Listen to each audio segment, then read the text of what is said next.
vous avez reçu une délégation des députés nationaux du territoire de Béni, à chefferie de Bachou. Vous avez échangé. Et qu'est-ce que vous avez recommandé à ces députés nationaux? Merci pour l'accord de la parole.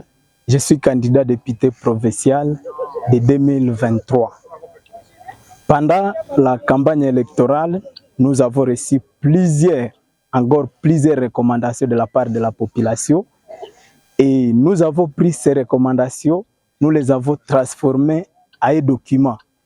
Et ces documents, nous l'avons nommé cahier de charges de la population de la région de Béni à ses députés nationaux. À cette occasion que nous recevons la délégation du caucus des députés nationaux élus du territoire de Béni, nous venons de remettre ces documents à nos élus de Béni territoire pour que ces derniers puissent hausser justement le taux de la population par rapport à la situation de Béni. Notre cahier de charges est structuré.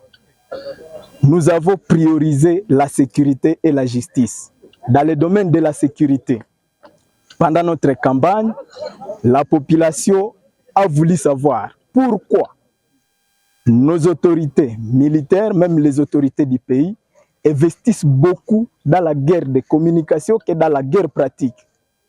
Parce que vous allez vous rendre compte quand le président de la République ou le général, ou je ne sais pas, un porte-parole de l'armée, quand il s'exprime par rapport à la guerre, vous pensez que la situation va changer demain. Mais c'est regrettable de constater que les mêmes effets produisent les mêmes causes. Si vous comptez le nombre d'opérations depuis que la traque des EDF a commencé, c'est depuis 2005 dans les Graben. Les opérations produisent presque les mêmes effets. Quels sont ces effets? On ne fait pas la guerre pour détruire l'ennemi, mais on fait la guerre, on dirait, pour juste écarter l'ennemi là où la population vit et laisser l'ennemi dans la forêt, alors que c'est dans la forêt où la population effectue tous ces travaux parce que nous sommes une population agricultrice. Par rapport à la justice, les problèmes de la justice sont pleins dans notre communauté. Je ne veux plus revenir sur la situation des conflits fonciers à chefferie de Bachou, mais au niveau national même, l'injustice pose problème parce qu'on peut résumer tous les problèmes de la RDC à la corruption. Tous les jours, nous apprenons dire détournement, marché. Par rapport à la gratuité, je vais y aller trop vite. On nous a imposé une gratuité, mais il n'y a pas d'infrastructure. C'est par exemple dans la grande partie de la chefferie de Bachou, le projet de 145 territoires n'a pas touché cet endroit. Les enseignants non mécanisés, ils sont nombreux ici. Les enfants sont déjà à l'école à grand nombre, mais il n'y a pas d'infrastructure pour les recevoir. Je donne l'exemple de l'EP Mutender aujourd'hui, qui a plus de 1300, mais il n'y a pas d'effectifs, il n'y a pas d'infrastructure. Les enseignants non payés. Les rares qui sont payés à monnaie de singe, 240 000 francs, vous pouvez calculer ça par rapport au taux du jour. Je vais aussi parler de la situation de la santé. Nous avons compris que dans notre pays, il y a plusieurs vulnérables.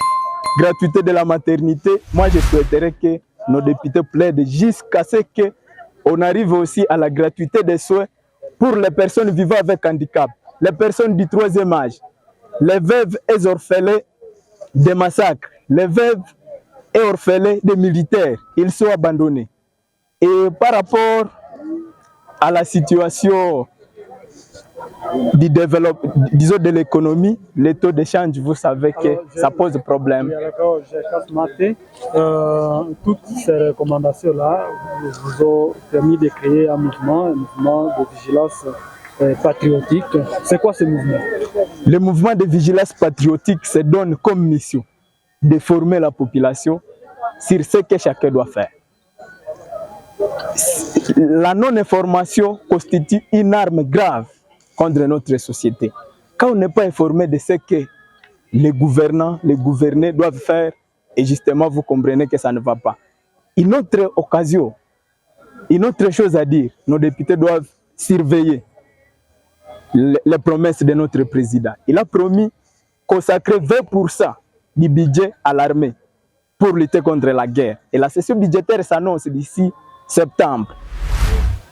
À décembre, nous voudrions voir cette réalité être matérialisée parce que les promesses nous dépassent. Vous le savez, dernièrement, il a promis qu'on va améliorer les conditions de travail des enseignants. À juillet, on va majorer. Mais quand juillet arrive, on change de discours. Non, on va virer ça vers la fonction publique pour justement rester dans la communication d'apparence. Et donc, nous souhaitons voir tout se matérialiser. Et nous sommes là, comme le mouvement se dénomme, mouvement de vigilance patriotique. Nous ferons la vigilance derrière eux. Et on voudrait aussi que ce coquille s'aboutisse à un dialogue social dans le Grand Nord.